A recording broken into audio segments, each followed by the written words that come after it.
Brother asked a very good question. That he said, I said in my speech, and I quoted the verse of the Quran of Surah Ma'idah, chapter 5, verse 82, which says that strongest in enmity to the Muslims would be the Jews and the pagans, and the closest in love would be the Christians. So if they wanted to create enmity when they say that the Jews and the Muslims should fight, the Quran doesn't say Jews and the Muslims should fight. The Quran says strongest in enmity to the Muslims, to the believers will be Jews. It does not say that Muslims should fight with the Jews. It doesn't say that. But it says that the Jews, by nature as a whole, they'll be against Muslims. And I told in my lecture, there are many Jews who accepted Islam. There are many Jews who are good to Muslims. But as a whole, if you take Jews as a whole and the Christians as a whole, the Christians are closer than the Jews as a whole. This is a fact. For example, the Quran says that the Jews are intelligent also. So that's a fact. If they're intelligent, they're intelligent. That doesn't mean that it hides the fact. And the Quran also says that they will be as a whole a staunchest enemy. So this is one of the falsification tests. That today, if you want to prove the Quran wrong, if the Jews get together, all of them, and they decide, let's prove the Quran wrong. At least for 3-4 years, we will be better than the Christians. Let's stop the war of Palestine. You know the Palestinians? The Jews were kicked out by Hitler. Hitler incinerated 6 million Jews. He kicked them out of Germany. The Arabs, the Palestinians, they do ahlan wa sahlan. Come with open arms. After a few years, they are kicked out of the home. Imagine someone gives a traveler his home to live, and the traveler kicks him out of his home, and he's shouting that he has taken my house, and you're calling them terrorists. So what they have to do is, let's get together and solve this problem. Whatever the problem is. Today, America is controlled by the Jews. Whether it be the banks, whether it be the money, whether it be the power. According to the American survey, no one can become a president of USA without walking the Star of David. So the Jews are a minority, less than 5% in America. But they're controlling the economy, they're controlling America. Fine? So if they're controlling America, let all of this, let's solve the problem of Palestine, let's solve the American problem. Not forever. Few years. 4-5 years only. And the problem is solved. So we aren't telling that the Muslims should fight with the Jews. In fact, the Quran says, even if your enemy wants peace, several places, even if they come to fight you, it's mentioned in Surah Anfal, in the battle, if they want peace, give it to them. So Quran is always for peace. Quran is always encouraging them. But if a person does not want peace to prevail, what can we do? Islam is a religion of peace. It wants peace, but it even mentions facts. That means we have to be careful of the Jews. Not that we have to fight them, unless they come and fight with you. That's a different thing. Imagine what's happening in Palestine, what's happening in other parts of the world. So brother, for peace to prevail, you have to follow the guidance of the Quran and live harmoniously rather than be enemies. Can we have the next question from the brother's side? Good night. My name is Lim Kim Piu. So I think it is good for the Muslim extremists, Muslim against extremists against the Western Christian who are ego and proud.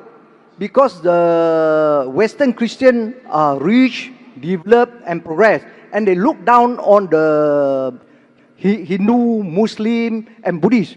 And the Muslim consists of over 40 countries, and the Buddhist over 10 countries, and the Hindu just a few. Nobody dare to challenge against the Christian. Only the Muslim dare to challenge against the Christian.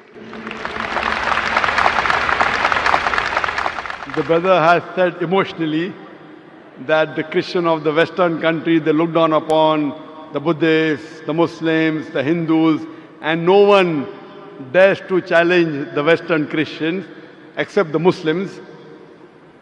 Brother, I slightly differ. What you are saying is right. All Muslims don't have the guts to challenge the Western world. There are some Muslims like Tun Dr. Mahathir Mohamad.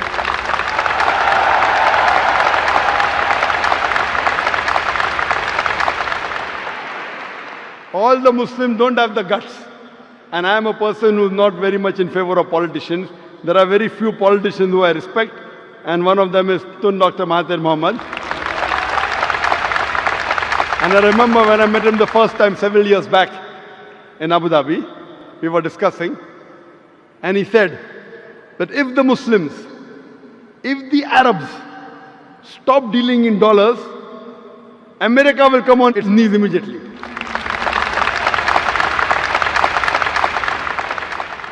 There are few politicians who I really care. One was King Faisal of Saudi Arabia. He had the guts. I remember when you read his biography that when oil was discovered, he said, let's have the meeting in the desert. And that time when they pressurized the Muslims, King Faisal said that we are Badus, we are Bedouins, we are Arabs, we can go back to the desert. What will happen to you when we stop giving you oil?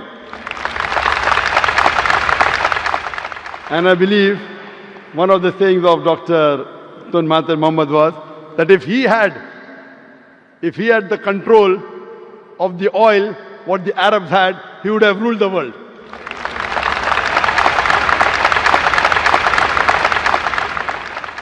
That's why I said in my lecture of terrorism, Muslim monopoly, that most of the terrorist acts, directly or indirectly, are related to politicians. They try and create the vote bank. They create all this problem. I agree with you totally that the Western world, they think that they are superior. They think they're superior. The only way you can be superior is by being extra God conscious, by being righteous, by being pious, not by setting rules. And when the Western world talks about justice, when they talk about freedom of expression, if it does not hurt them, you have freedom of expression. If it hurts them, no freedom of expression. And the Western world talking about justice, I feel that one of the most unjust countries in the world are the Western countries. They talk about justice, but they are far away from justice. However much they are trying to attack Islam,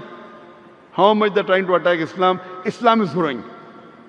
Islam is growing. There are, mashallah, few Muslims who speak against the Western world, and the Western world tries and shut their voice. That's what they tried to do to ex-Prime Minister, but mashallah, Allah helped him and he came up again. We know the history.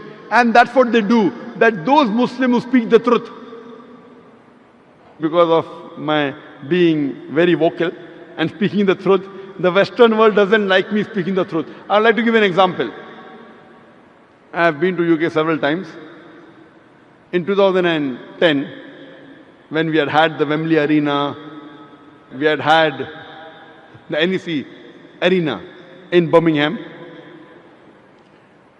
there the Home Secretary took objection to one of my statements.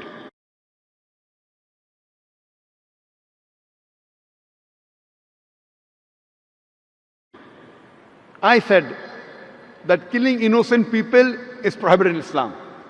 And I said that thousands of people killed in the Twin Tower is to be condemned. The thousands of human beings killed in Twin Tower blast in 9/11 is to be condemned. More than 50 people killed in the London tube blast is to be condemned. More than 180 people killed in Bombay in the train blast has to be condemned. But I told the Muslim, don't put a full stop. Besides condemning all this, I also condemn the thousands of innocent people killed in Afghanistan, in Iraq and Palestine. So the Home Secretary of UK put a ban. Zakir cannot enter UK. I told that the thousands of Americans killed in the Twin Tower I condemn. More than 50 Britishers killed in London condemn. More than 180 Indians killed condemn. But I was careful, the thousands of innocent people killed in Afghanistan. I didn't say thousands of Afghanistanis, because the Western world considers some are terrorists. So I was careful in using my statement, thousands of innocent people killed in Afghanistan, in Iraq, in Palestine. So they want to ban me. They talk about freedom of expression. As long as you don't expose them, they don't mind. Once you expose them, they don't like freedom of expression. So I do agree with you. But alhamdulillah, summa alhamdulillah, however much they try and suppress Islam, Islam is spreading. The more they try and suppress Islam, the more Islam is spreading. Whatever they do, because Allah has given a promise that this deen will prevail over all the deens. And today, what the Western world is fearing maximum, they fear Islam. That's the reason they're bringing all these restrictions, etc. But what they do, inshallah, we believe in the commandment of Allah subhanahu wa ta'ala that Islam will spread and is bound to spread. Allah doesn't require me or other people to make Islam spread. Allah has given a promise in the Quran, and inshallah, very shortly, you will see this coming true, that the power from the Western world will be taken away. Hope that answers the question.